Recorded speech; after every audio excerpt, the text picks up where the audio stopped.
Advocate Ramaimela brings a wealth of experience and knowledge to this discussion, having practiced at the Pretoria Bar since 2009.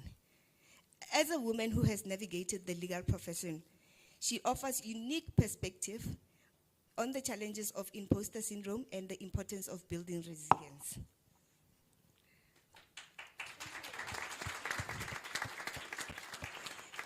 The same applies to Advocate Juliana Bukanzo Tamani, having been admitted in 2017 and is currently practicing as an advocate at the Pretoria Bar.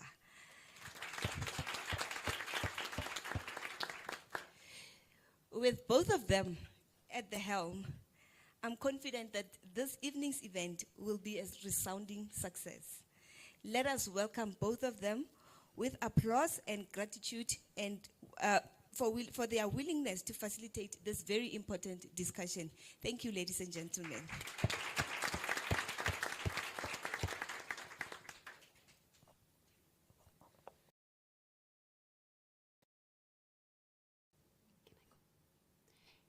Good evening, everybody, and thank you so much for making the time. For those of you who have come, thank you for coming through. And for those of you who are watching us online, again, thank you for making the time. You know, when Kagiso asked, Kaogelo, you remember I pay for friendship? She said, now I'm going to have to ask for more. I said, yes, Kagiso, go ahead. She said, I need you to facilitate. I said, you must be kidding. First of all, I'm an ambivert. So an ambivert, I'm told, is an introvert with a little bit of extroverted characteristics. So right now, as I'm looking at you, I'm in courtroom. I don't see any of you. I'm addressing a judge. It's the only way that I will be able to get through this hour. But you know what was the cherry on top? I said, you need to get someone to come and help me because, you know, I don't talk much unless I'm addressing a judge. She said, don't worry, we've got judges there. I said, okay, what about the medical people? She said, I've got Juliana to help you. Juliana was my pupil, and she just reminded me that she was my pupil 8 years ago. So this is extra special for me. With that introduction, we're going to get back to Juliana. Let me introduce our panelists. I have to start with Judge Hasim. And please do pardon me, judges, if I have a slip of the tongue and I call her Soraya. Because Soraya and I met her at the bar, obviously, as one of the silks. But there's a special memory that I must share. I got briefed in, I think it was 2011. My daughter was born in 2011. As a junior, where we had to go to the Constitutional Court. We read the papers. Everybody knows Soraya. Soraya works long hours. Apparently, I also do. I'm not prepared to admit it yet. So Soraya and I sat in a consultation, and she didn't know that I had just had a cesarean section.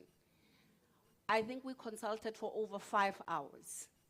When I was driving home, she spoke to her sister, and after that, she gave me a call and said, Kaogelo, why didn't you tell me that you had a C-section? My sister just berated me that I made you sit in a consultation for that long. And that is the bond that we share, that as women, we are able to understand what we go through. Judge, thank you so much for joining us and making the time. You have selflessly, throughout the years, extended yourself, and you continue to do so when you are at the bench. Thank you. It's an absolute pleasure. Next to Judge Hasim, we've got Dr. Happy Sitsiba. Dr. Happy Sitsiba is a clinical psychologist. She has experience that spans over 2 decades. She has a PhD in community psychology, and this underscores her commitment to empowering individuals and communities. Her extensive experience is diverse in settings that include military and universities.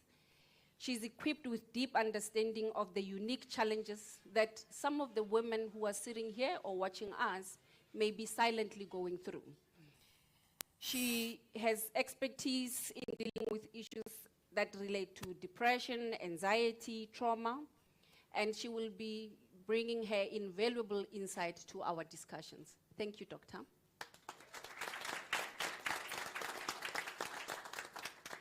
I'm going to skip Juliana because she's going to introduce herself when we're done with the rest of the panelists. Sitting on my left is Dr. Kweli. She's a psychiatrist with an exceptional record in healthcare. Her experience spans just under 2 decades, approximately 15 years.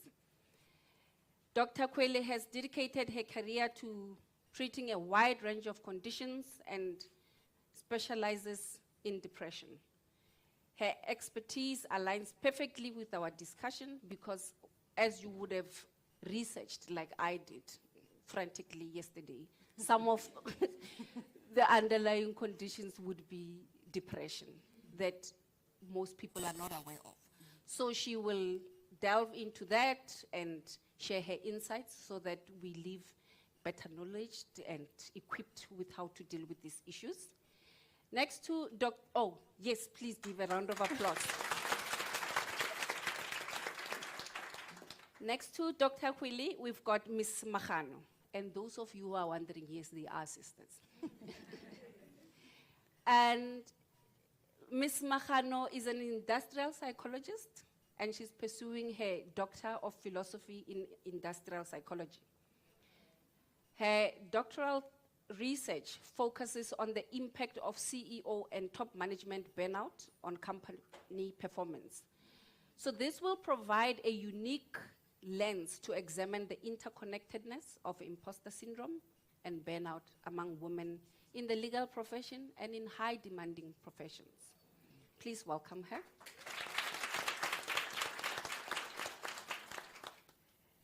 Then we've got Michael. Michael, please, how do I pronounce your surname? Tomaides, thank you. Michael is a seasoned fitness instructor. I don't think you guys need me to tell you. You can see for yourself. He has a decade of experience in functional training, strength conditioning, and nutrition planning. His dedication is to inspiring healthier lifestyle, leading industry with innovative training programs. And again, it aligns with our topic today. I am sure he will be able to tell us how it all fits in with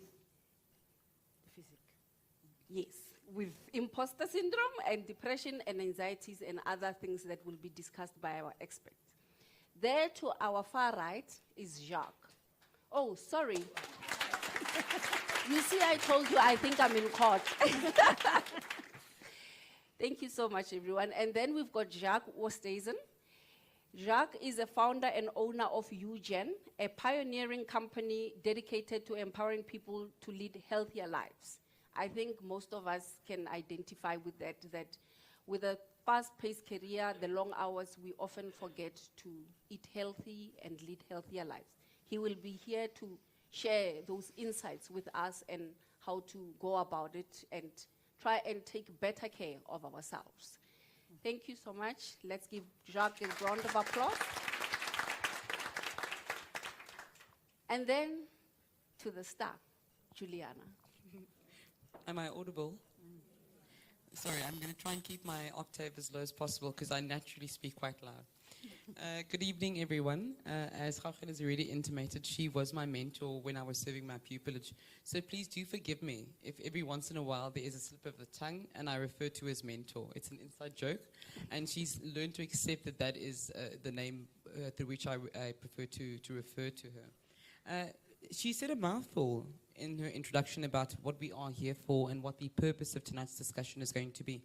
So without further ado, I would like to just pose the question to Dr. Sabetsi to say, Doctor, would you just intimate to our crowd as to what exactly you would define to be imposter syndrome? And please just bear with us. Myself and Doctor will be using the roaming mic, so if we are not audible, can I just maybe just get an indication from the audience? Thank you so much. Doctor? Thank you. Good evening, ladies and gentlemen. It's such a pleasure to be here. Imposter syndrome is it's not a psychological or a psychiatric condition where we can diagnose and give treatment for it. But it is a term that is used to describe a group of behavioral patterns or thinking patterns to suggest that people are suffering from, issues such as self-doubt, and it is usually found among high achievers like the people in the legal profession. I would like to believe that you're not an exception, especially women who accomplish a lot, who have accomplished a lot in life. And these women are giving feedback or they are giving compliments, but they find it very difficult to accept that they've actually accomplished. You give them compliments, you give them praise, you give them positive feedback, but at the end, when they get back home, they start to question themselves, ask a lot of questions as to why do people say I have achieved, and they start to think that maybe they are fraud and it is only a matter of time. Soon people will find out that I'm actually a fraud, or people will soon find out that I actually, the picture that I'm giving the people is not the picture that I feel I have about myself. So such people have a negative self-image in most cases. They don't believe in their own potential. They don't believe that they can actually do something that deserves praises. And in most cases, these people suffer from negative self-image, low self-esteem, and it makes them go in what we call a vicious cycle, a pattern of having negative beliefs about themselves, not believing people when they give them positive feedback, and they push themselves too hard towards achieving something that they feel will make them feel satisfied about their achievement. They are never satisfied about their achievement, despite, meaning there's never an end, They continue to push themselves, and such are susceptible to conditions such as stress, burnout, and depression. Thank you so much, Doctor, for that very detailed response. I think I would just like to take it back a few steps and ask maybe, how can one identify the triggers for this imposter syndrome, and what would basically offset this imposter syndrome? Thanks, Doctor.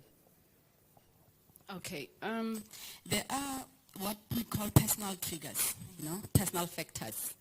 There are people who are naturally perfectionistic, They are rigid in their approach to tasks. They want to make sure that, they exhaust whatever possible,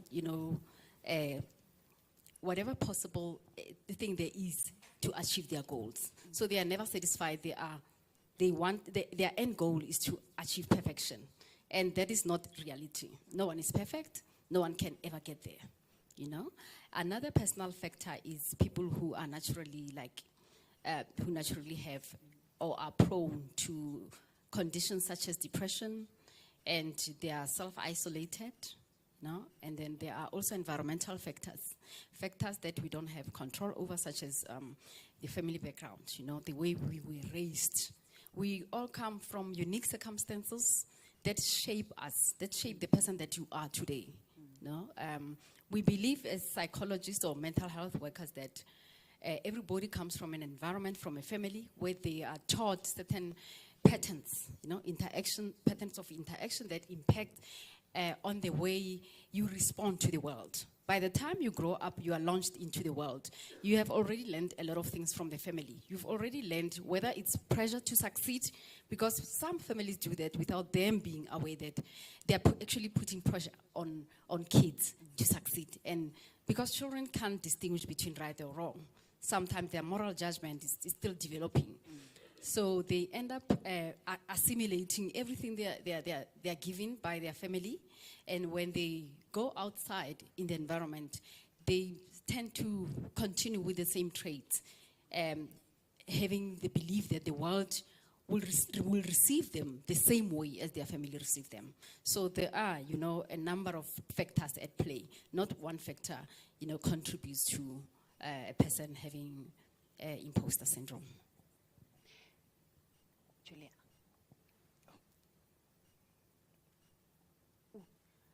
I'd like to follow up on what Dr. Sitsiba said, and I'd like your comment, Ms. Magano, because she touched on an issue of when you have imposter syndrome. Sometimes one of the triggers could be, perfectionism. And when you strive for perfectionism, obviously that thing doesn't exist. And I'm one of the first to admit that perhaps that is one of the problems I have. You know, when you are drafting, and you can never get to a stage where you think this draft is good enough to go out so that it can go before court. I think some of the colleagues would be able to identify and attest to that. And adding on that, because you are never satisfied, you are trying to achieve perfection, which you can't get, then it touches on one of the specialities that you deal with, which is burnout.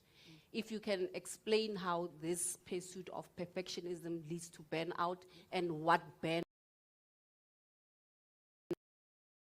Good evening, ladies and gentlemen, and the people online. Burnout is a state of constantly tired. And how normally it offsets itself, there's three characteristics. The first one will be emotional exhaustion. That is the overarching element of burnout, where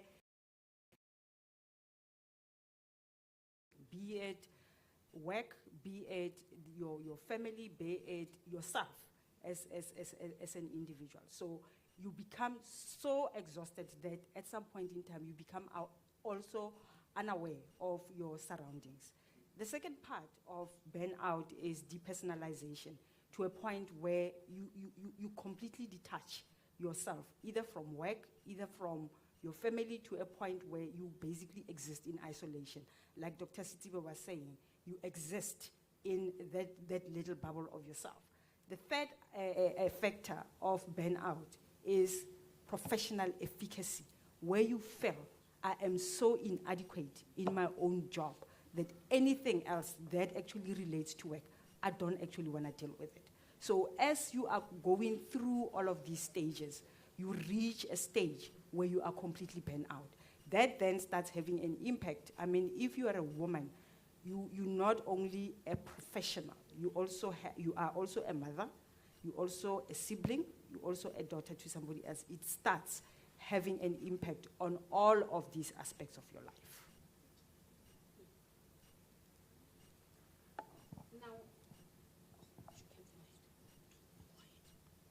Thank you so much, Ms. Magano. I think we ought to follow that up on the initial introduction of the concept of imposter syndrome. And Doctor's given us a very elaborate explanation as to what it is. I would like then to tie it into this concept of burnout and say that, do people get burned out because of the imposter syndrome, or could they just be mutually exclusive to one another? And the burnout is just also a consequence of the fact that because we wear all these multifaceted hats, especially as women, we end up finding ourselves in a situation where we are not able to apply ourselves equally or in equal measure in all the respective hats that we wear. I think let's then rather speak to how does one try to achieve that balance? Because I think ultimately everyone has gathered that the entire discussion is centered around a holistic approach towards health and wellness. And I would like Ms. Magano to touch on, she has explained previously to me that there are 5 aspects that one needs to focus on when you are taking into account holistic well-being and health. So I'd just like her to expand on those 5 aspects, and I think they will also draw the audience and the listeners on the online platform as to how one avoids finding themselves in a situation where they are potentially burnt out. Thank you. I always say it's P and 3 R's. The first is you need to pace yourself, right? So you need, as Dr. Sitsiba was saying, when you are experiencing burnout or imposter syndrome, you're always on overdrive because you are constantly wanting to achieve. So you become into, you get into that pattern of wanting to be an overachiever without then realizing that there are other aspects of your life that are suffering. So the first thing is, let me pace myself. You need to pause. You need to pause, then you rest, you reflect, and then you regroup. whilst you are doing that, you also now need to have an understanding that as a human being, you don't exist in isolation. Your whole body is a system. You can't say, I'm taking the head there, I'm taking the hands there, I'm taking the feet there. You need to have an understanding that, one, you need to take care of your physical self. You need to take care of your psychological self, which is the mental. You also now need to take care of your spiritual well-being. And spiritual well-being can mean anything to anyone, whether you believe in the African, you have a belief in the African system, or you are a Christian. You also now need to nurture that spirit. Yeah. Thank you so much for that.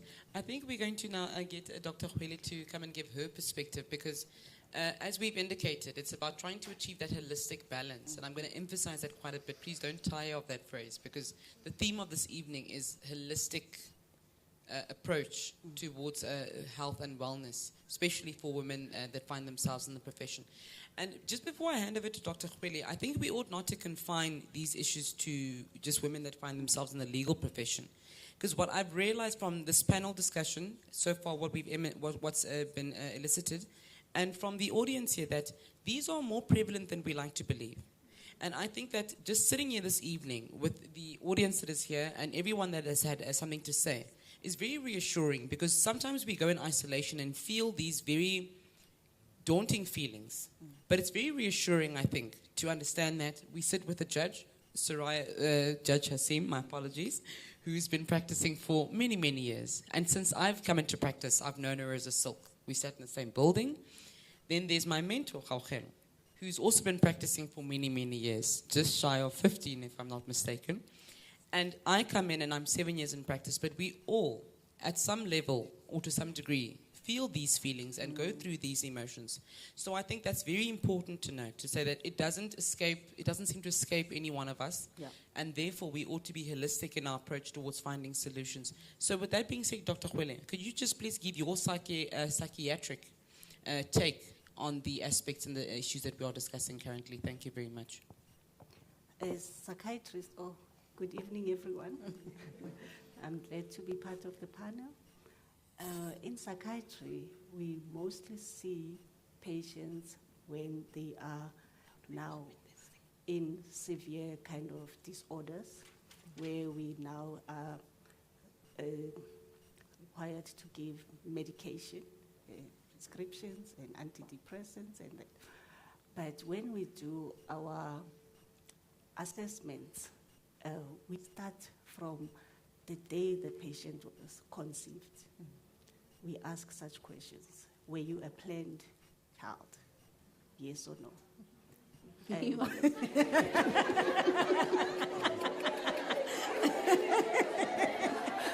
It's very heavy. It's very heavy. It's getting personal now. And we find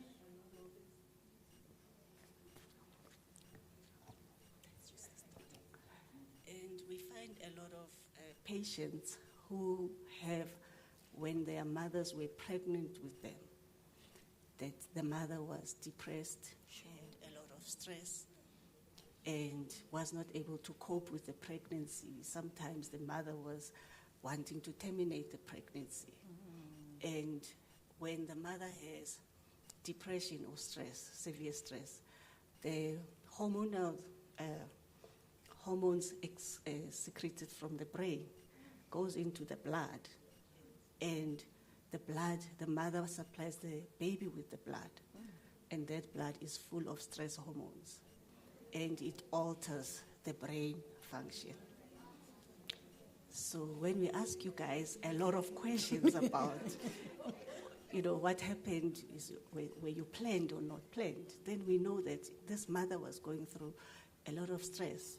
Some fathers say, it's not my child, I want DNA test. And you are left isolated. Maybe your parents are blaming you. Why are you pregnant at this time? You're not married, and all those things.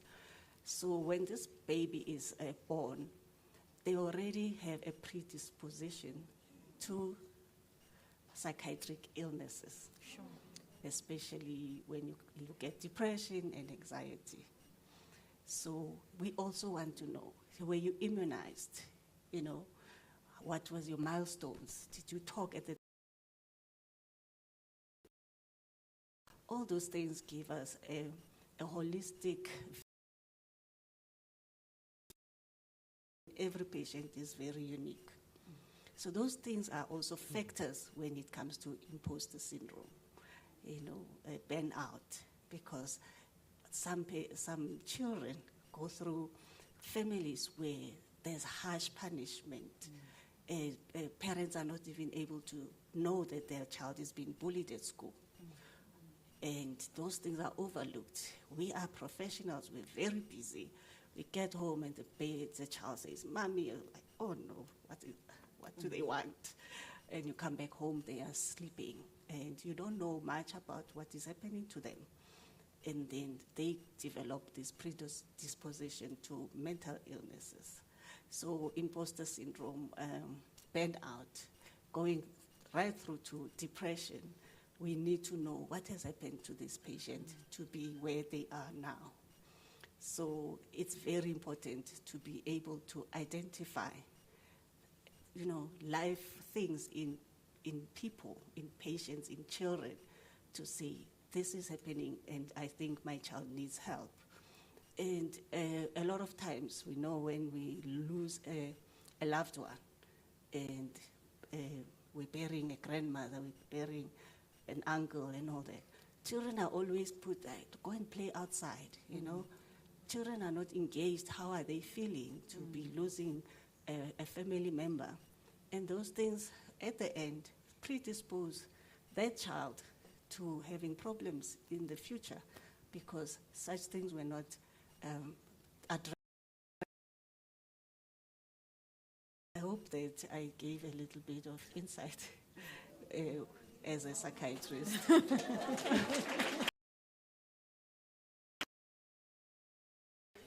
Well, doctor, it looks like you gave a mouthful. Sure. It's really, isn't it interesting to find that a multitude of factors determine the human being that you are sitting in that chair right now. Without wasting any further time, ladies and gentlemen, we are running a little bit behind schedule, which we do apologize for. I do want to give over to Dr. Sibiti because there's an aspect that I just keep on hinging on, and it's the holistic approach to it all. I think doctors said a mouthful insofar as the psychiatric.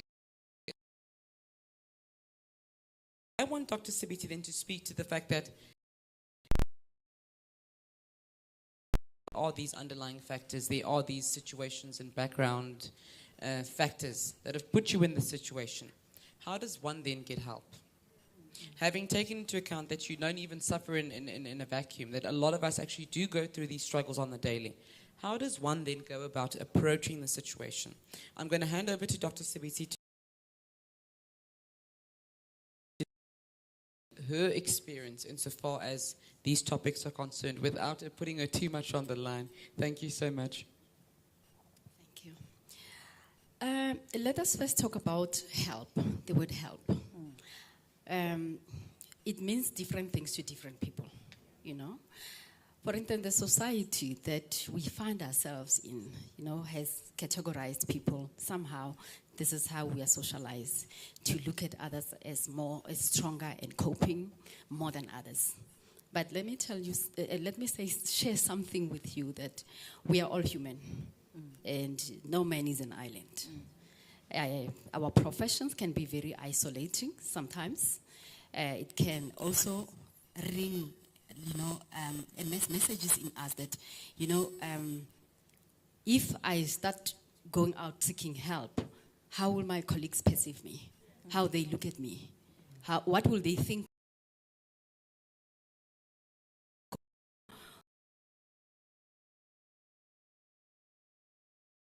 Mental health.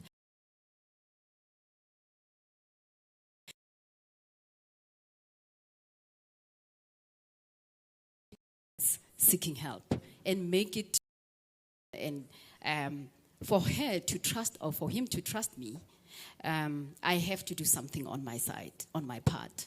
Networking with people is important. Sometimes, as I said, our careers can be very isolated. It can make you to feel like I cannot. You know, we build, we sometimes don't realize that we build walls and boundaries in places where we shouldn't be. And that creates rigidity in our roles.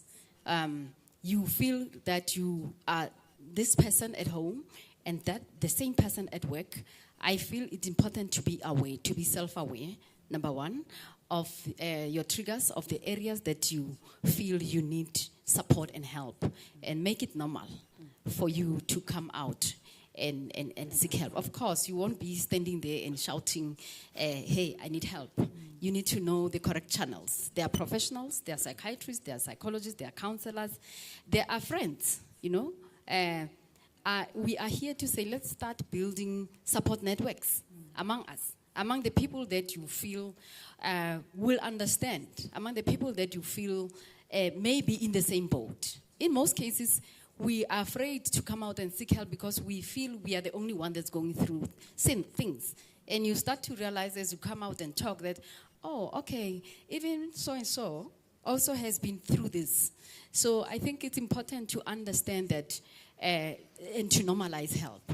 One other aspect about help is that, okay, I've already mentioned that it's important for you to be aware that I've hit rock bottom. You know, number one, to accept that. You remember I spoke about perfectionism? A perfectionist at some point may be afraid to seek help because, you know, they want to get everything perfect. And they may be in denial, in a denial of some sort that I have reached a stage where I can't. And your system, your body, as Ms. Mahano indicated, will tell you, it will shut down. You will start being sick, having psychosomatic, symptoms. That will be the time to start to seek help. There are doctors, when you are not feeling well, sometimes you go to the doctor with a headache that doesn't go away.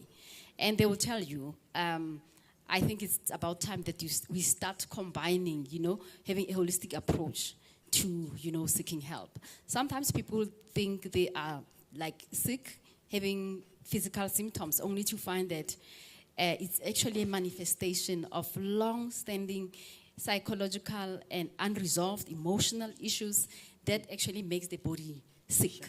So it's important that you need to be aware and go to someone that you trust.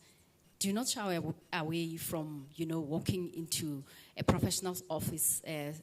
People don't know what to expect when they get to a psychologist. You can see us. We are human beings, just like us. We have ears and eyes. We go through more or less, what other people go through. The only difference that we are trained. We are trained. I do believe that we are trained, and trained. I would like to believe that we are trained very well, to handle, human issues and difficulties. We are trained to deal with people's circumstances and people's difficulties. So it's never too late. Let's just open up spaces, support spaces a little bit. And let's just change our perception surrounding, a person that wants to come out and be vulnerable to say, I need help. Let's just start to normalize seeking help. Thank you so much, Doctor. We're just going to hand over to our judge, Sim. May I use that? This thing works. Is Judge audible? Yeah, I think I am. Thank you. The legal profession is a very difficult profession, and I'm trying to find a way to express what it is that lawyers have to do, especially trial lawyers and lawyers who appear in court. It reminds me of an actor or perhaps even a tennis player at Wimbledon, for instance. So how does a tennis player plays at Wimbledon go out and say to people, I don't think I'm good enough? So the legal profession is a competitive profession. Your friend is your competitor. Weakness, any show of weakness is failure in itself, or it's perceived to be failure. And I think that's what makes it very difficult to open up when it comes to the legal profession. I didn't know what imposter syndrome was until I saw an article that Michelle Obama says that she's got imposter syndrome. And so what on earth is this? And so I Googled it. I thought, my word, I feel like this, I feel like this, I feel like this. Oh, I have imposter syndrome. And I read some more about it. The other thing about the legal profession is it's unforgiving. You're not allowed to make a mistake. You're not allowed to make a mistake. So while I hear the professionals telling us, you don't have to be perfect, for me in the legal profession, you can't be anything but perfect. Sure. Anything less than that is not good enough. And it's because of the responsibility that lawyers carry. And I'm not only talking about attorneys or advocates or judges or anybody else. I'm talking about the legal profession as a whole. You're not allowed to make a mistake because your mistake has consequences for somebody else. It's a huge burden. And when I was driving, I thought to myself, so what makes the legal profession so special that we think we've got to be perfect? But I wouldn't want to go to a heart surgeon who says, I'm not perfect. Good gracious me, I don't want to go under his knife or her knife. So while I understand that one does not have to be perfect, you're allowed to show signs of weakness, I'm not sure that the legal profession allows for that. And many times I've done things, I thought, but this is not good enough. Somebody else is better. I hear so many young practitioners say, but I don't even know how to do this. And I said, but I've looked at you, I've heard you, I've seen you. There's absolutely nothing wrong. The two people, one is an extremely close friend, and I said to her, you're a damn good cross-examiner. And she said, no, I just got lucky. I said, you got lucky? How did that happen? I had a bad witness. Oh, I said, and the other trial? There it was not such a difficult case. And the other one? So it goes on like that. You put yourself down all the time. But one of the things I think that does help is when you have a close network, you have a small support group, a support group you can trust, that you can go up to and open up without being concerned that what you consider your weaknesses are going to be publicized. And if you have somebody that you can trust who will tell you, but that's true, that's not good enough, and you're able to deal with the criticism from one person, then you've got a mirror, and maybe that helps. For me, I've seen it with people. And it's so easy now to do these things on social media. Have a group of 5 people on a WhatsApp group and say, I had a terrible day, I think I'm useless, I can't do this. And let somebody else who knows you tell you about yourself. But you must be able to open up. You must feel safe to open up. Because if you don't do that, there's not going to be no help for you. And it's of course, it's something that you would like to think, but does it have to be a lawyer? I think for me it has to be a lawyer, because there's just very few people that would understand that. There's nobody that can understand those deadlines. So nobody understands just how important it is for something to be absolutely perfect. So another lawyer can help you identify that. But also you need to be able to identify, I'm feeling depressed, I'm feeling anxious, I'm feeling unwell. When those butterflies get really, running around you feverishly, then you need to be able to acknowledge that. Because once you do that, then you can reach out to somebody. And if there's somebody you trust, they could say to you, I think you need to find professional assistance. And professional assistance doesn't mean, as the health professions will tell us, that you're crazy and you've got to get into the first psychiatric facility and that you're going to be there for a long time. You can be taught how to think differently. And I only know this because members of my family are psychologists. And I've never tried it, but I'm told there's methods of therapy, such as cognitive behavioral therapy, that teaches you how to think differently. I've never tried it, and maybe I should have, and maybe I should, because you put yourself down all the time. But just because you feel that way doesn't mean that everyone sees you that way. Thank you so much, Judge. That was actually very insightful, and I found it to be highly assistive. I must say, I resonate in particular with what you've mentioned about the coping mechanisms that one ought to employ insofar as trying to remedy the situation. But there was something else that I wanted to pose to Dr. Sabiti, because, you know, when one considers what we are told is imposter syndrome, there's an element that I think we need to hone in on, and I don't think we speak enough about this, and that's one, the ability to procrastinate yourself into trouble. That's the first one. The second one, and I say trouble because, as judges said, as a lawyer, you will find yourself in dire straits if you've procrastinated yourself to a certain point. The one is the procrastination, which and Doctor will enlighten us on this aspect. I'm of the view that also comes from a certain level of an inner sense to self-sabotage. So because you don't believe that you're good enough for this opportunity, you will procrastinate. You will not apply yourself because you already anticipate that the end result will not be the perfection that is expected on the other side. And secondly, that it won't be received as perfection even if you do apply yourself at your level best. I would like Dr. Sabiti to speak about that, because there's a real thing that's happening around procrastination, and I don't think we're paying enough attention to just how detrimental that can be. Thank you.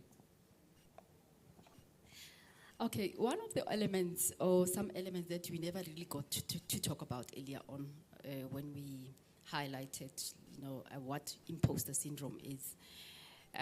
One of the elements with people who have, imposter syndrome is that they are afraid. There's anxiety. They are afraid of failure, and they are afraid of achieving. No. Once you are there, it's like, as I said, you didn't really think that you'll get there, yeah? And procrastination comes as a result of the fear of failure once you get there, because a lot will be demanded from you. You start to realize that I have to take on more responsibility because you are afraid of failure. You wouldn't want to go there. And one of the effects is that it can impair career growth. You procrastinate because of the anxiety that you get, because of the voices that continue to go in your head and tell you, you're not good enough, it's not you, you are fraud. Remember, once people discover who you are, once you fail, then you are going to get exposed. So by procrastinating, it's like a defense mechanism or a coping mechanism for you to push things away from you. And I spoke about a vicious cycle earlier on. It creates procrastination, creates that vicious cycle, because it creates an illusion that you're not taking responsibility. But you will never have peace. So you swing on, both extremes of the poles. You leave work undone, or you leave things undone because you're scared. The more scared you are, it makes you to feel, I don't have to do it. But you don't have peace, both sides. So that's the vicious cycle, or the pattern, the continuous pattern that you get trapped in. So procrastination worked for you, or it gets to be an illusion that you're actually using that to cope, but it doesn't actually give you the result that you're looking for. So Doctor, just to follow up on that. Okay. I think it's... Just to follow up on that, I mean, we are here not just to identify the problems, but to find solutions. And I'm very much interested that when one is swinging through those extreme polars, what do they do, or what are they supposed to do to pause, as she mentioned, reflect and try and get a solution? What would be your advice, your expert advice that someone who finds themselves in that situation must do? Okay.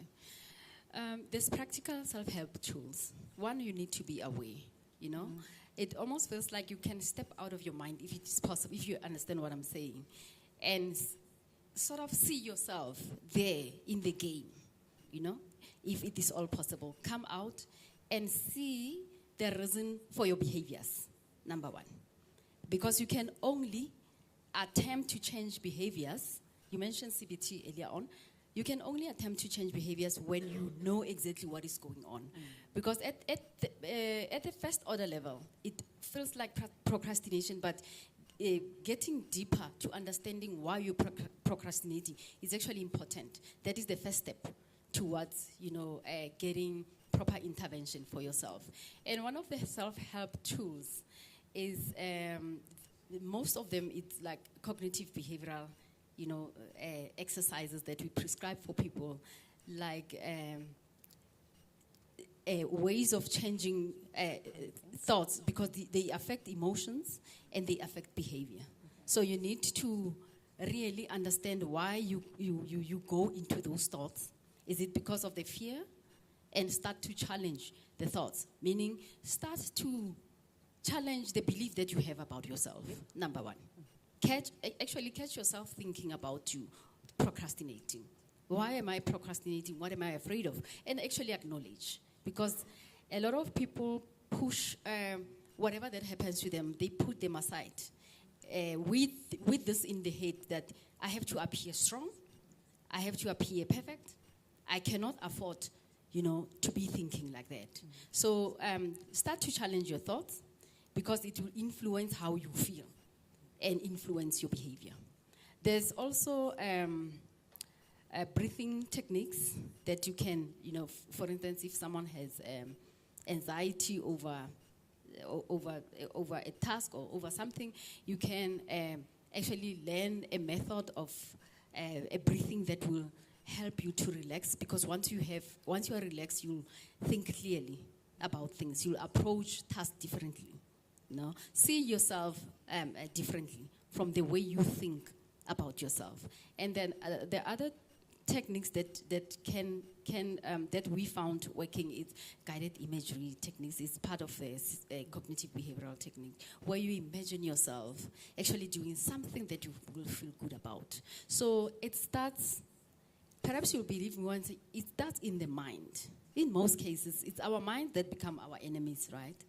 And we have to start having that relationship where we can sort of sit down with our minds and actually ask our minds questions as to why do our minds give us thoughts about ourselves the way we think about ourselves, and start to change the patterns there. I don't know. Does that answer your question? It does, Doctor, because I'm reminded of the book by Eckhart Tolle. And he talks a lot about mindfulness. And when you listen to the audiobook or you read it, it's what you're talking about, having conversations with your mind, because your mind is that one on overdrive. And he sort of says, step out, don't judge, quietly look at it, pause. And once you've done that and it gets the realization that you're looking at it, it stops so that you see me. And then you say to it, I see you, I don't judge you, I'm just observing what you do. But it sort of looks like it has an element of what you touched on with spirituality. Yes. Whether you are from a Christian denomination, African, mindfulness, whatever you do, then that is where your discussion ties in with a holistic approach. And I would like us to now incorporate our other panelists with the exercise, because one of the things that I enjoy is that when I work too much, I do Pilates. And I say to my instructor, this is one of the few moments that my mind now has to concentrate on finding a muscle. Because she says, yeah, let's go to your triceps. It's like, which one are the triceps? So it doesn't think about work and stress. So you are able to relax and, have just think, living this rat race that is in your mind. If you can touch on that, Gile, about spirituality, and then we can give to Michael about exercise and how it would be able to help with, taking our mind off this rat race that we're in. Well, spirituality is exactly that. What is at the core of your beliefs? right? And how does it then ground you as an individual? When you are, your soul is like literally suffering, what is your go-to point? Do you go to the Bible? Do you pasha for some of us? Because we do believe in all of those. So it basically speaks to what is it that is actually speaking to your spirit. How do I nurture the spirit? Because again, for each and every one of us, the spirit is more often than not your moral compass. You know, I think once again we ought to understand, and I think what Gile is emphasizing is the fact that the one cannot flourish in the absence of the others, that we need to learn to take care of all of these aspects that we're mentioning. If I may just round it up, Gile, am I correct when you mention that one must take care of the physical, the mental, The spiritual, the spiritual, the social. and the social? Yes. We are still social beings after all. Yes. So as and when you get time, when you are now resetting, because remember the reset is you looking at yourself holistically. Make time, go in and see your friends. We're talking about making it a point that at least once a month you go for a massage. You connect with your friends, you connect with your family, you connect with your siblings. That you still, after all, a social being. Yeah. Thank you so much, Gile. Hi everyone, I hope you can hear me. I think today I want to keep it quite simple and touch on two main factors. The first one is obviously the release of endorphins when you train. From my experience, most of my clients obviously have their fitness goals and come to me to achieve those fitness goals that they have in mind. But after the long term, you obviously reach where you want to be. But the reason why they keep coming back and why they actually continue to train is, sorry about that, the feeling they get when they train. The release of endorphins like we spoke about earlier, and that happy feeling when you're in the gym, when you finish the gym, which brings me on to my second point, which is I can only imagine how busy you all are, what a work day looks like for you after work, your schedules. All I can say is keep it simple. Keep it as basic as possible. There's too much information out there with social media, with the internet, all these new diets, training protocols. All I can say is try your best to move in your day. If you have 30 minutes in the morning, go out for a walk. Try to get to the gym if you can, and also keep that simplicity going into your diet as well. So with that being said, the one thing that I always focus on and try to teach my clients when it comes to dieting and food is to keep it simple in terms of calories in versus calories out, and try to learn the basics of dieting.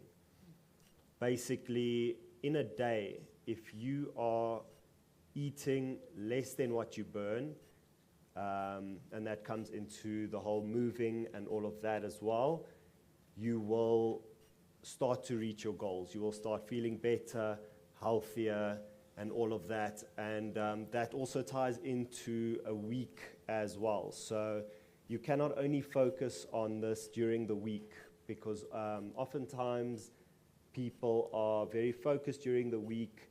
They try their best to stick to something very hard, and they're very hard on themselves as well. And that goes into that exhaustion state on a weekend where you just can't anymore.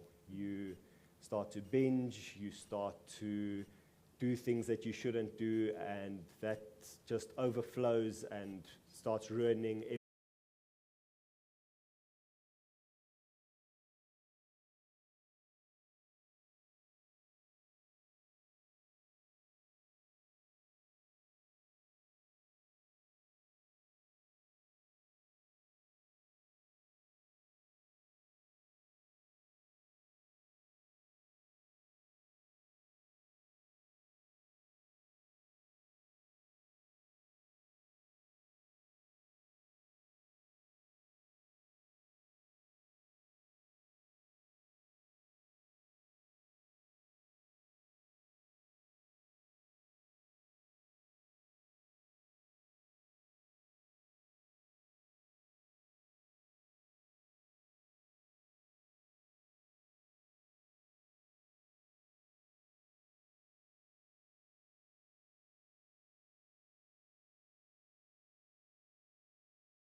So, as have you as well.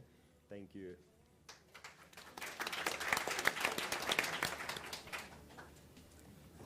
Thank you so much, Michael. Jacques, if we may just hand over to you then, just to speak to the nutritional component of that all, because Michael just indicated that there's a lot of benefit towards being physically active.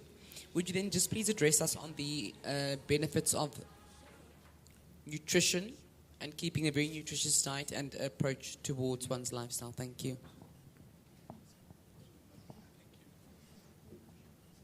Thank you so much. Hi, everyone. So we've spoken a lot about like holistic health, being mind, body, and soul. So the main thing, it's probably the one thing we forget, is nutrition. And like within that, having a busy lifestyle, we usually run on, black coffee, sweeteners, and whatever we can find at Woolies, which is, in the long run, not a very healthy thing. So when we speak about longevity and quality of life, those things usually catch up to us when we, 40, 50, 60, 70 years old. And it's something we can prolong in the sense of never reaching something like diabetes or cholesterol or those type of things. Yes, there are genetic effects of those as well.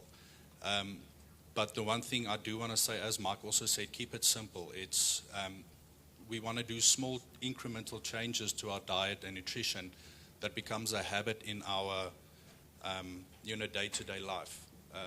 So most of us, usually when we wake up, it's coffee and we go to work, and then it's so busy. Then at night, we'll eat something, whether it's a cracker or that piece of cheese in the fridge or whatever. So nutrition, if we think, like if we look at a 2-year-old and we give that 2-year-old sugar, we all know it's one way, and it's trying to keep that kid, to calm down or not that busy or whatever the case may be. We run on the same system, we're the same human, we're the same, but because we adults, it's easier to contain that. So from a nutritional side, it's really basic. People usually underestimate, how easy it is. Things like whole foods, leafy greens, chicken, veg, broccoli, usually the things we didn't want to eat as a kid, there's a reason it's healthy for us. So when we look at exercise, the way we operate at work, like Mike also said, calories in, calories out, that's energy, that's fuel. It is something that drives us. It's not something we can forget or neglect from a day-to-day life. And usually, I want to say the first sign that comes into this is when we start craving something. I almost want to say it's not too late, but at that point we should have already eaten something, whether it's small or big or whatever the case may be, whether you follow intermittent fasting or whatever the case may be. There are a lot of ways to incorporate nutrition within your lifestyle and within the busy schedule you keep, regarding training, work-life balance, all of those things as well. Not to ramble on as well, but if there are any questions afterwards as well, I'm happy to take that as well.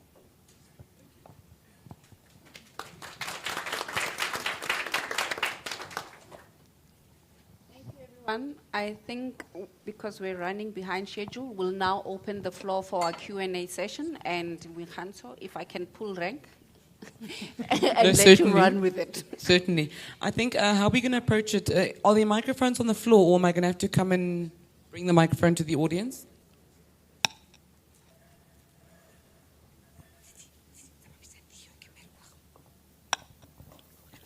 Thank you so much. So we'll be taking questions from the audience. We do once again apologize for running slightly behind schedule. Please do ask that we try to keep the questions brief so that as many people as possible can be attended to. Thank you so much. Yes, ma'am.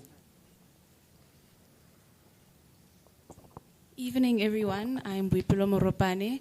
So I think the question I have is to the lawyers right on the panel.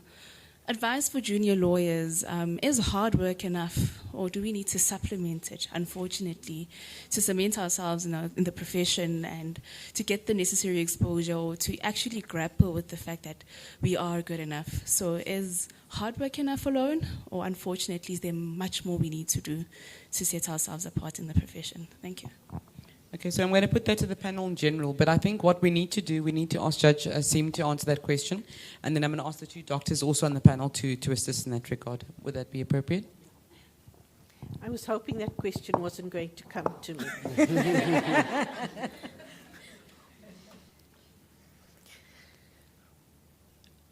I think hard work counts for a lot.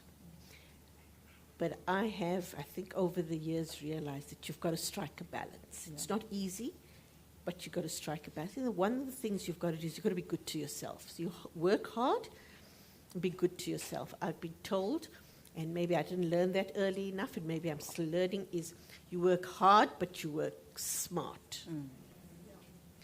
And there's lots of methods in making hard work easier. And you need to develop a system, and maybe that's a talk for another day for lawyers, where you try and keep resources together which you can refer to very quickly if you've done it before, so you reduce the hard work you've got to do.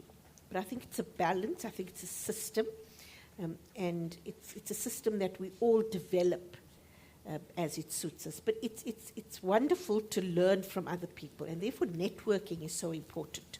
With a close circle of friends who would tell you how it is that they make their hard work easier. It can be something like color coding a document or using flags or whatever it is. So yes, hard work's important, but you can make that hard work easier. Sure. I hope that assists somewhat. Thank you so much, Judge. Any other questions from the audience? Can I please just maybe dispense with this side, and then we'll come that side, please? I've noted the questions on that side. Yes, ma'am, in the beige jacket. No, I was saying I'm dispensing with that side. Thank you.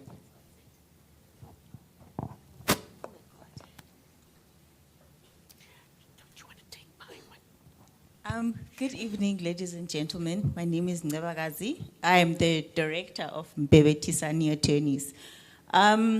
Judge mentioned earlier that lawyering in and of itself is difficult. Your decisions, your drafting have significant and sometimes dire consequences. And my question is to you, Doctor.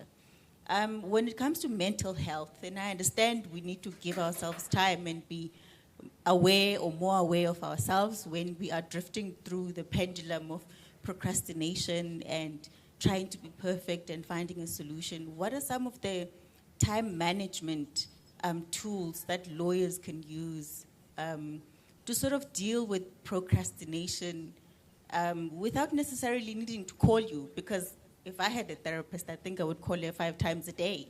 So I think I need to find a much more simpler, if there is, of a solution. Thank you.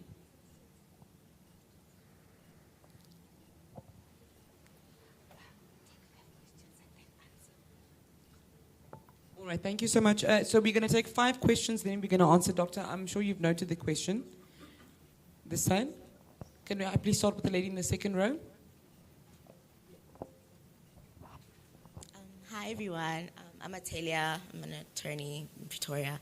I just wanted to ask the specialists, the doctors, because my younger sister, she was a chartered accountant and she quit to study medicine. She's in her 5th year now. And the other day we were talking, we were just complaining about life like we always do. And she diagnosed me with functional depression. I just want to know what that is. And if it's a thing, and what are the signs, and how I can fix it. Wow.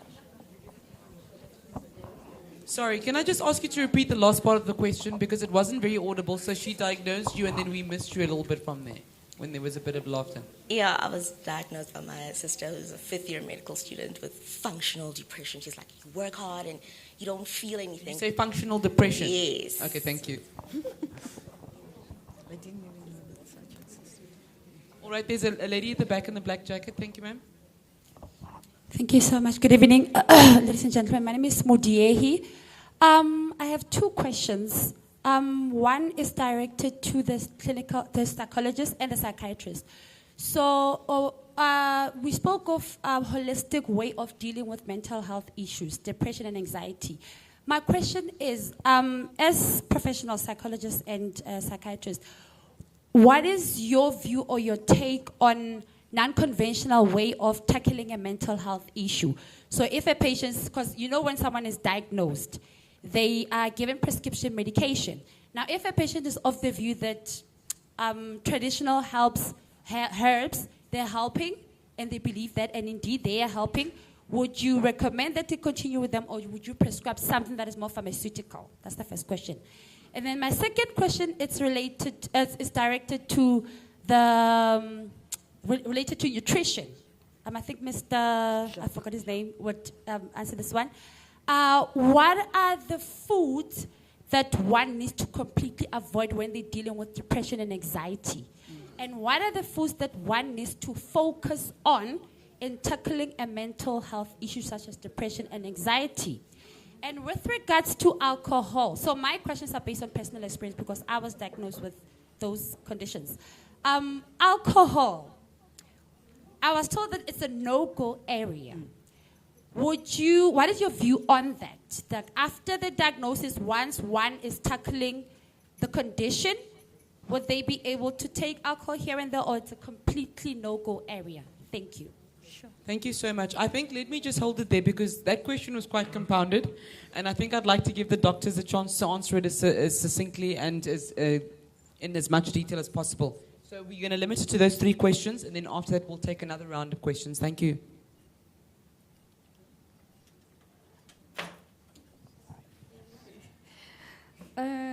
Yes, the first question relates to time management, if I heard correctly. I'm not sure if what I'm going to say after everything's discussed will be like effective. Since I'm talking from a psychological perspective, I'm quite aware that I'm talking to people who are like hyper, you know. So when it comes to time, you know.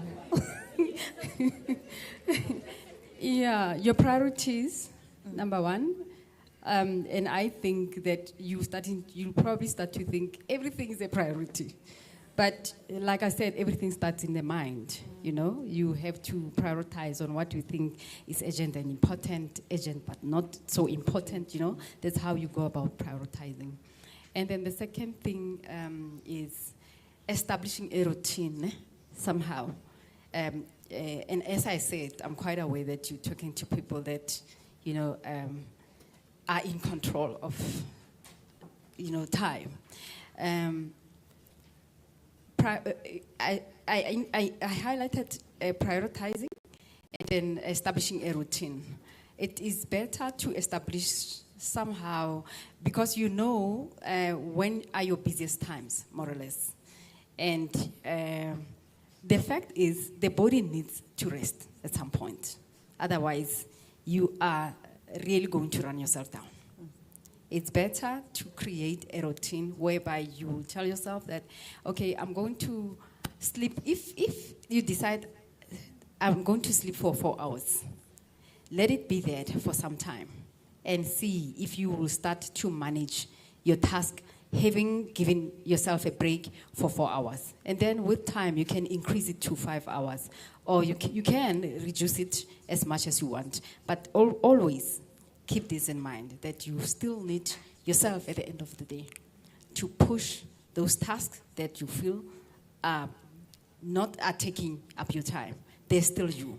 So I feel it's important to put it as as one of your priorities, to prioritize time management. I don't know if that answers the question. And then the second question, okay. The second question was about functional depression. It is a term, it's not there in the DSM-5, ne? In our diagnostic and statistical manual. Okay, we read a lot of things on social media, ne? And we give names, like I said, about conditions. Imposter syndrome is not there, it's not classified as a condition yet.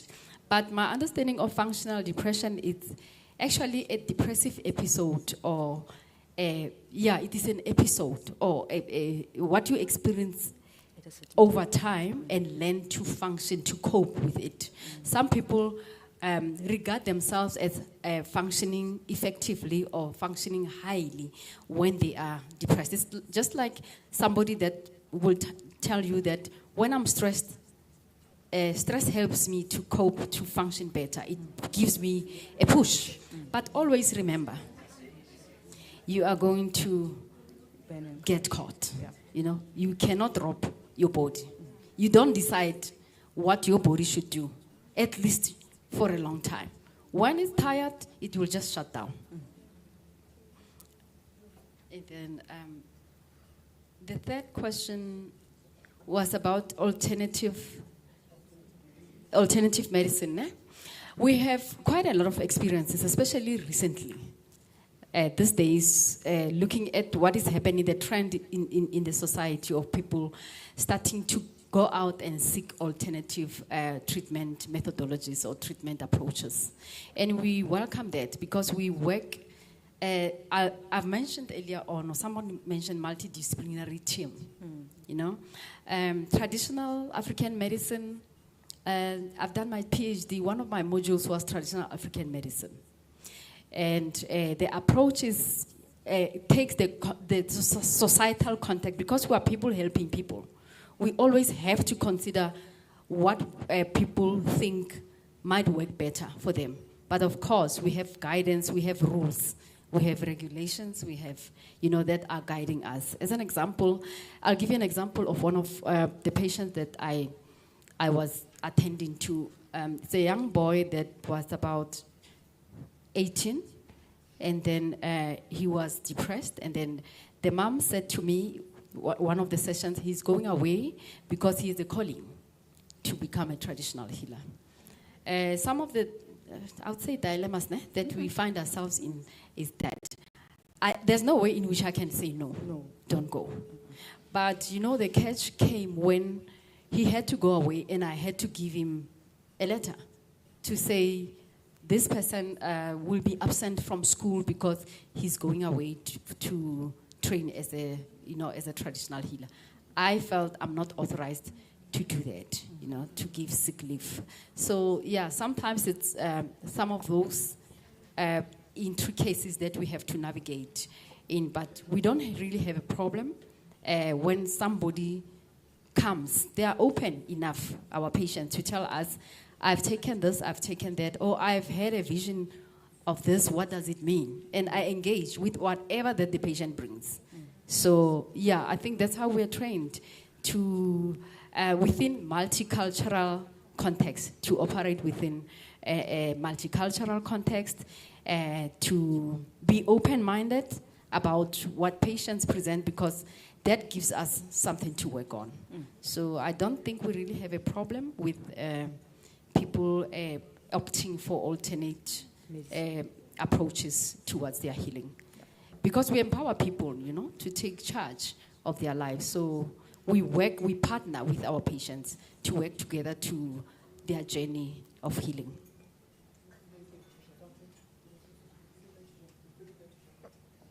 Thank you, Doctor. Before we go to Jacques, there was also one facet of the question that was posed by the lady at the back. She also asked the use of substances such as alcohol, especially in persons who've been clinically diagnosed with conditions such as depression and anxiety, for instance. Can I maybe just have your input on that one? Thanks, Doctor.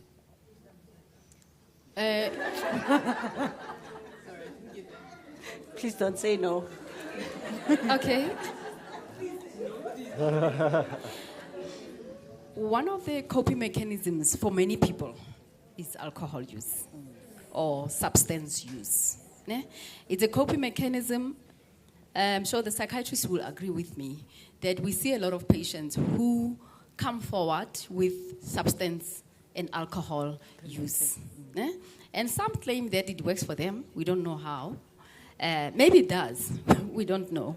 But you can't, you know, there is what we call drug interaction. You can't be taking medication and alcohol at the same time. You are compromising something at some point. Thank you so much, Doctor. I think we're going to open up the round of questions. Thank you so much. I was going to actually say the doctor will cover it, but you know what I wanted to do, to open the round of questions. But maybe Dr. Khwele, then let's deal with this one, with the substance induction. Thank you so much. We find a lot of patients, when they come to us, they're already having a substance abuse problem. And many are not aware that they are self-medicating. They start experiencing symptoms, and alcohol takes, you don't care, nothing is wrong with you when you are intoxicated. And I always explain how the alcohol affects your brain cells. The medication we give, for sleep or for anxiety, it works on the neurons in the brain, and it interacts with neurotransmitters. So alcohol does that. It can make you very calm, and you can sleep. And the problem is, alcohol has a half-life of about 2 hours, where it's active in the blood, it's at its peak, and it can make you feel drowsy, you sleep well, or you think that you're calm. The problem is the liver metabolizes the alcohol, and your kidneys excrete it. So you are having the effect that is up, and you are having what you want, and then goes down, and it drops. So the medication we give for anxiety and sleep, they are benzodiazepines that work like alcohol. But the thing is, these are medications that are tested. They are made in laboratories. They have a different half-life. So your sleeping medication can be effective for 8 hours. You are asleep or 6 hours. But alcohol, then when the alcohol levels drop in your blood, the brain cells become very excited. Then people, they say, I sleep for 3 hours and then I'm hyperactive. It's because the brain cells now are not having the alcohol anymore, and now they're becoming excited. So with our medication, there is a half-life, and there is a time that you must take the medication, and there's a time that you're not supposed to take the medication. So with the question about traditional, healers, I'm in the view that traditional healers must be part of our MDTs. Because when people believe that it works for them, and you come and you say, oh, I know it all, you must take this medication and don't do this and don't do that, the patient will never come back to you. They will just go and they will do what they feel that it helps them, and you don't gain their confidence. So with patients, when they come and they tell me, I have a calling, I'm supposed to do this and that, I have to go to the Kobela and all that. Many times I challenged their thinking. There was a young girl that was doing matric, and she had to go for traditional training, and she had to get out of school and go and do this 3 months or something. She dropped out of training as a Sangoma. And when she had done the training, then she goes back to school, but she's not functioning. She's failing everything.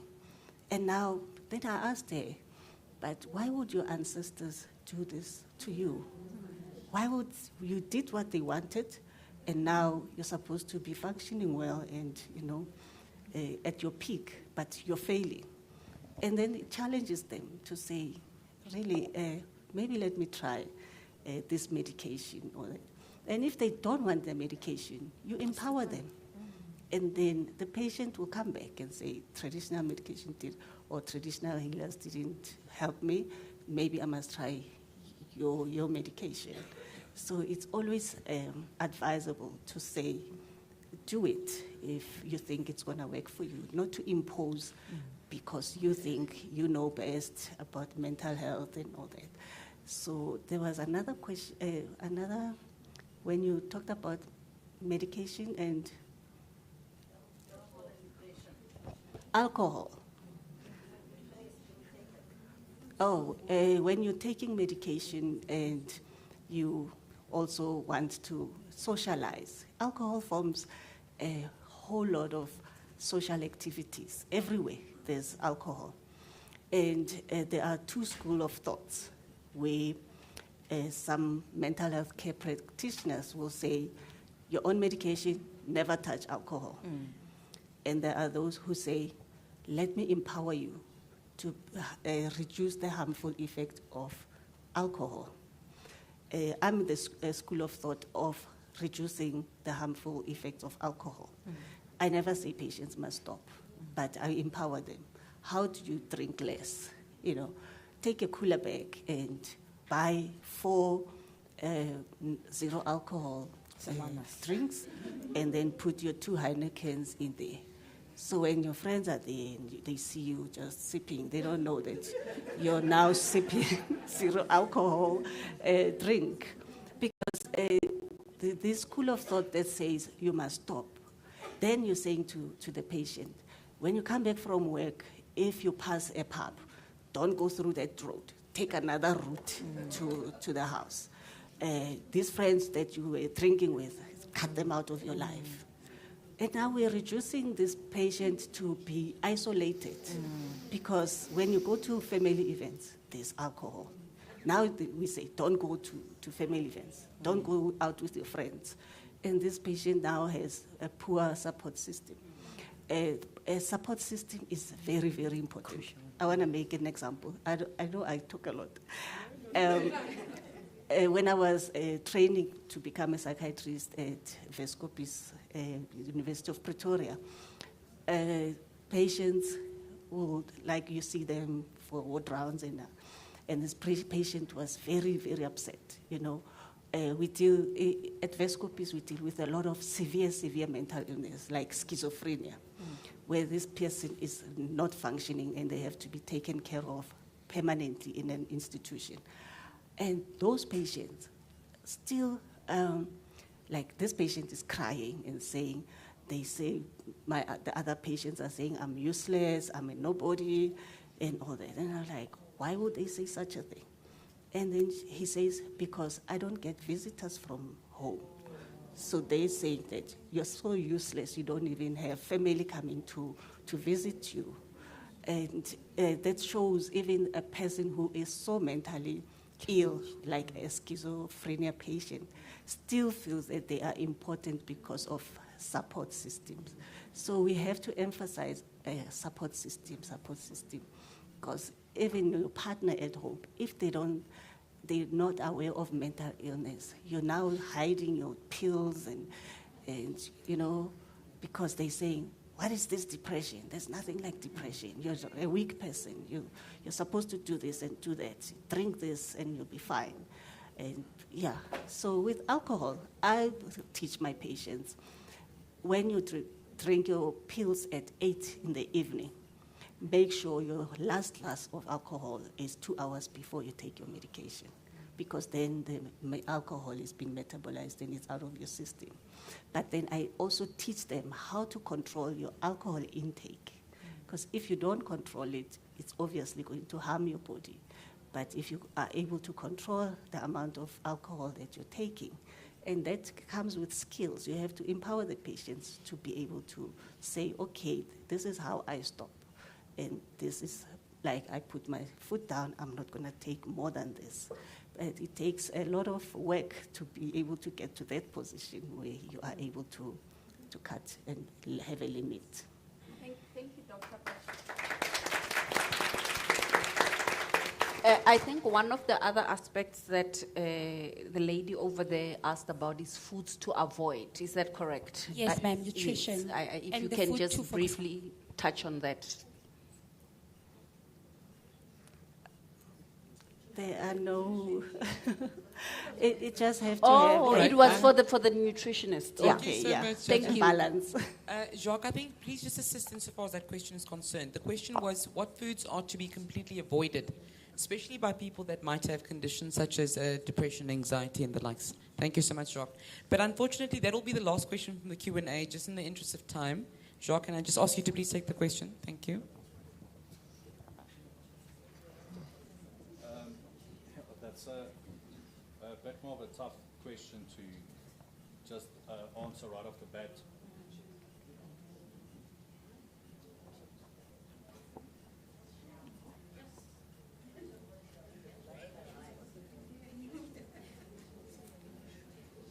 Sure, thanks, man. Yeah, like I said, it's a bit of a tough question, not knowing exactly, any background situations, anything, because what we usually do is we start at a process of elimination in the sense of, is there a lot of sugar intake, like we've spoken about now, about alcohol as well, small little things that implicate like a healthy lifestyle, healthy eating habits. So it's a bit more of a discussion that I would say should take place before we just say, listen, eat this or eat that. All of us are so unique in the sense of, do we incline more to like a vegan diet, vegetarian, Mediterranean, intermittent fasting, carnivore diet? There's the nutrition world is so broad in that sense. It's a bit of a journey, I would say, that has to take place for us to find like the sweet spot in the sense of what actually works for you as an individual, to see how you perform, energy levels, do you sleep well, what keeps you awake, what keeps you from sleeping well, what keeps you from bloating, all of those things. So it's not a one-size-fits-all to everyone. There really is a fine-tuning that has to take place. But again, I'm happy to take your number as well and, address any other concerns as well. So yes. I wonder if I could ask a question.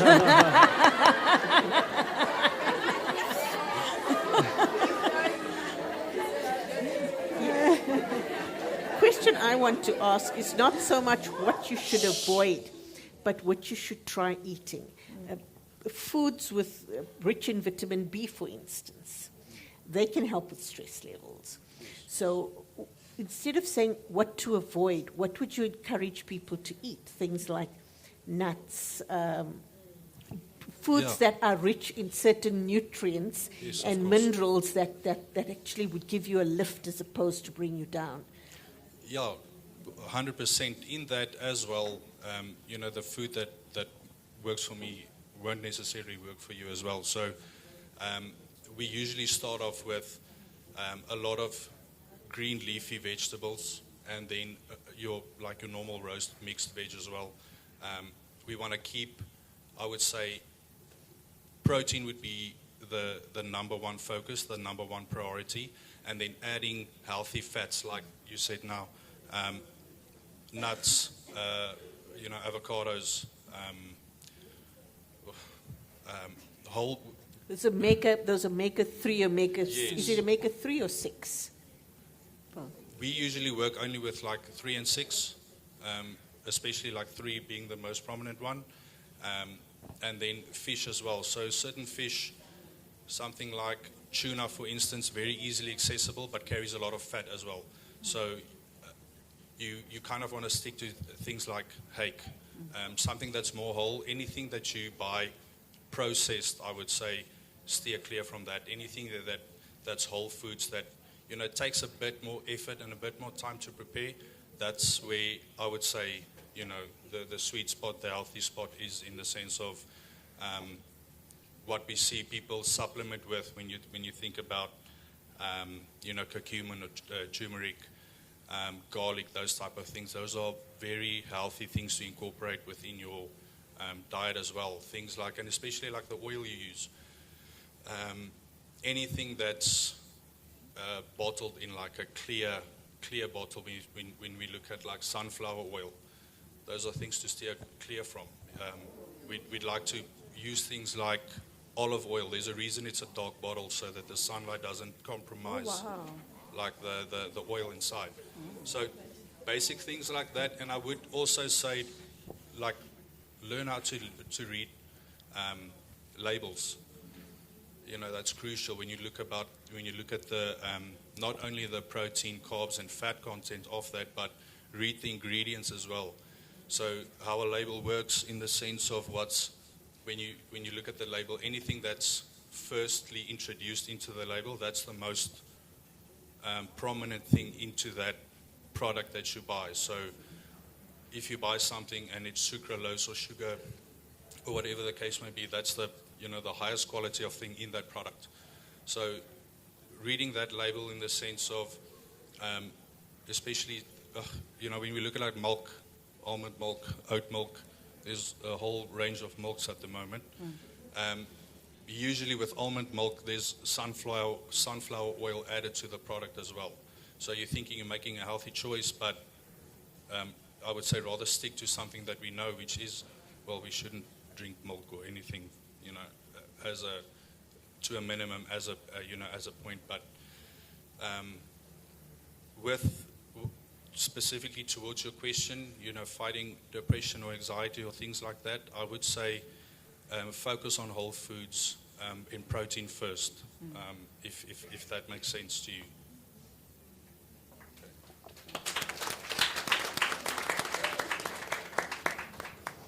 Thank you, everybody. And again, we apologize for having ran a bit late. In closing, I would like to thank everybody for making the time, the people who are watching us online. Thank you guys for joining us.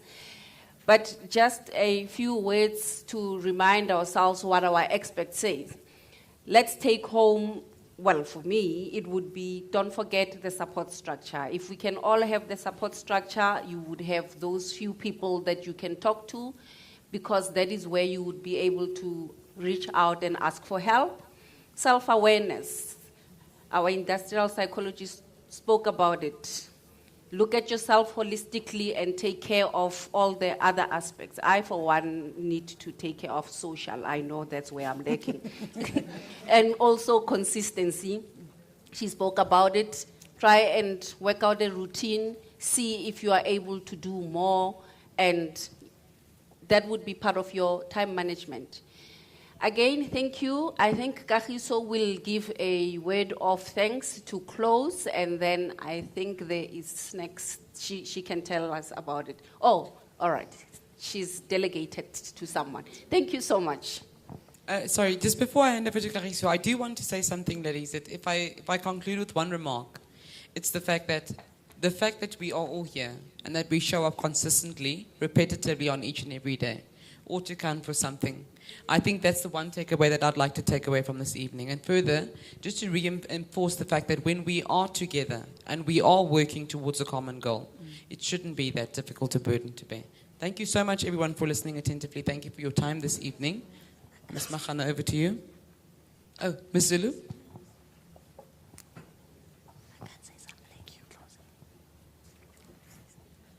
Good evening again, ladies and gentlemen. My task this evening is very brief. It's just to give a word of thanks. Firstly, I'd like to thank our 8 panelists and our facilitators tonight who did a stellar job with their presentations. I think I share the sentiments of everyone in the room when I say that this was a much-needed conversation and it was perfectly timed and in season. I think this is the time of the year where most of us, I think, are emotionally crashing, are tired, exhausted. So I think this was timed perfectly. I think we're all deeply encouraged, informed, and edified with the wisdom shared tonight, and we'll have improved holistic health because of it. So we have little gifts that we have prepared, and Kagiso, okay. Malebe, if you can just assist me, if that's okay. Will just assist me in handing them out. It's just a small token of appreciation to say thank you so much, and we appreciate you for making all the time to share your knowledge with us today.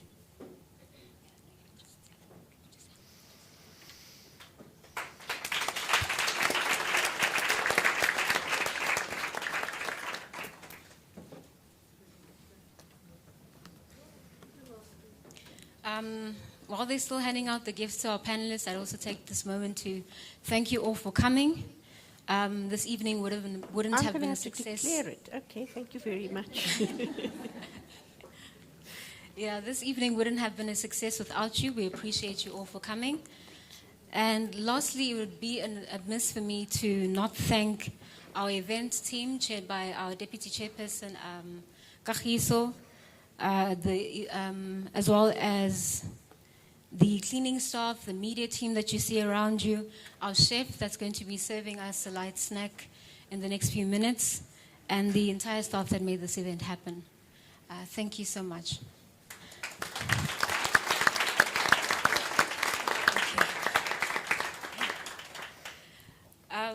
I have our marketer who's going to just, okay.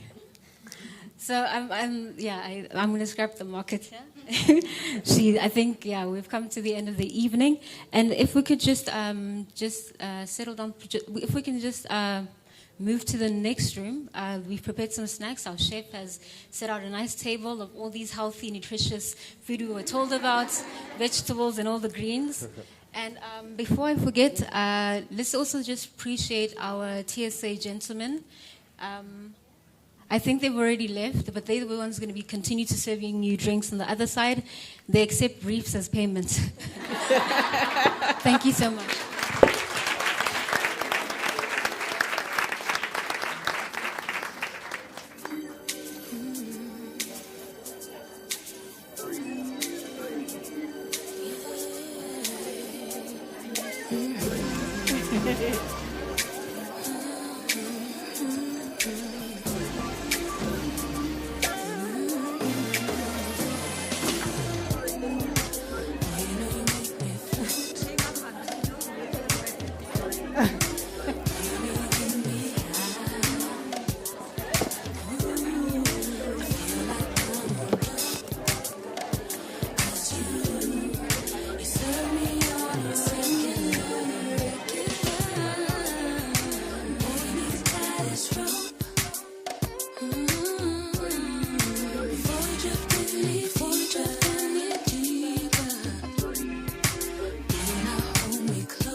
So